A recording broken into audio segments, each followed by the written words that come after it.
ஏய் நீ சாப்பிட்டு சொல்லுடா, அதுக்கப்புறமா நான் சாப்பிடுறேம்மா. என் பட்டு சாப்பிட்டு இருமா ஒரு நிமிஷம். டேய் எத்தனை உனக்கு சும்மா கூப்பிட்டுனே இருக்கிற அவள்கிட்ட பேசி இருந்தாங்கிற மயிறு அறிவு உனக்கு பேசி சும்மா ஆள்கிட்ட மட்டும் கொஞ்சம் பேசிங்க அடகுற. இப்ப நான் பேசினா மட்டும் எகிர்ற. சொல்லுடா செல்லம். 500 ரூபாய் தானே, இதோ அனுப்பிச்சிடுறேன். 500 ரூபாய்ல எனக்கு ஒரு காசு இல்லடா செல்லம், தைரியம் அனுப்புறாரு. மச்சான் வெயிட்டா வச்சிருக்க போல, டீ வாங்கிட்டேன். ஏய் என்கிட்ட எங்கடா காசே இல்லடா. இப்பதான் 500 ரூபா அனுப்பிச்சு விட்ட. ஏய் அக்கௌண்ட்ல இருந்து தான்டா அனுப்பிச்சு விட்டேன். அப்ப இல்லையா? இல்லடா. சரி மறக்கல.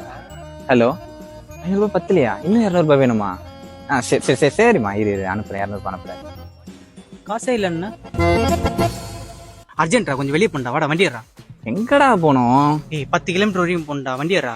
ஏய் டயர்டாகுதுடா எனக்கு, பிரேக்லாம் சரியில்லை, சரியா பிடிக்க மாட்டேங்குது. வண்டியில வேற ஒரு மாதிரி கிருகிருன்னு சவுண்ட் வந்துனே இருக்குது. அவ்வளவு தூரம்லாம் போகாதடா வண்டி. சரிடா, வண்டி சரியில்லையா? சரி. ஹலோ சொல்லுடா செல்லம். ஐயோ பாப்பா கால்லாம் வலிக்குமே, அவ்வளவு தூரம் எப்படி நடப்பீங்க?